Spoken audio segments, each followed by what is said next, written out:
Hello everyone! Welcome to my vlog. This is Daily with Flong. Sa mga hindi pa nakasubscribe dyan, click the notification bell para lagi kayong updated sa ating upload. Salamat po! Araw ng pagbabalik. Samahan niyo ako para mag-check-in. By the way, Qatar Airways po tayo. Ayan, sumakto ang ating timbang. Madali lang namang mag-check-in. Walang hassle sa akin. Tapos, ayan, pinadaan pa ako sa sa express lane.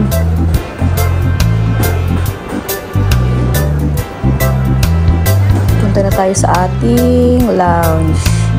As in, gutom na gutom. From La Union, alas 12 ako galing doon. Then dumating ako dyan mga 4:30. Diretso check-in na tayo para makapagpahinga na sa lounge.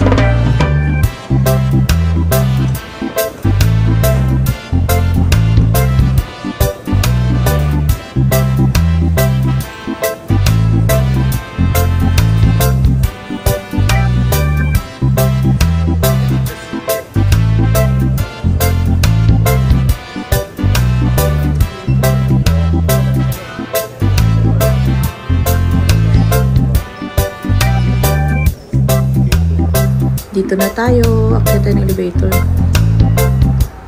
Papunta sa level 4. Doon ang mga lounge nila. So dito na mali pa ako nang punta dito.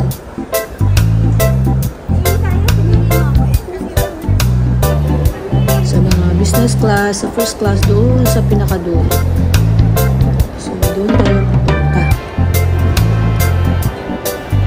Okay po. Malayo-layong lakaran.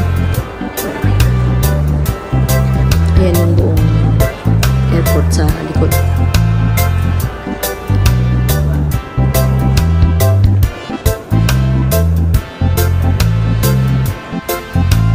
Dito na tayo.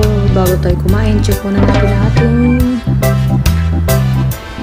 papeles para walang hassle pagpasok ng aeroplano.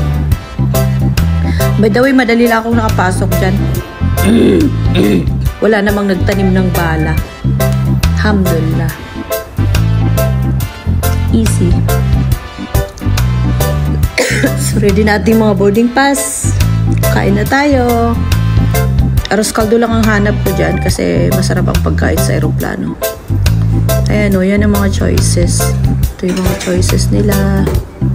Iba't ibang klase, pero ang hanap ko lang dyan, arroz caldo. May mga pasta. Pero pass tayo dyan. Pass. Ayun. Arroz caldo lang tayo.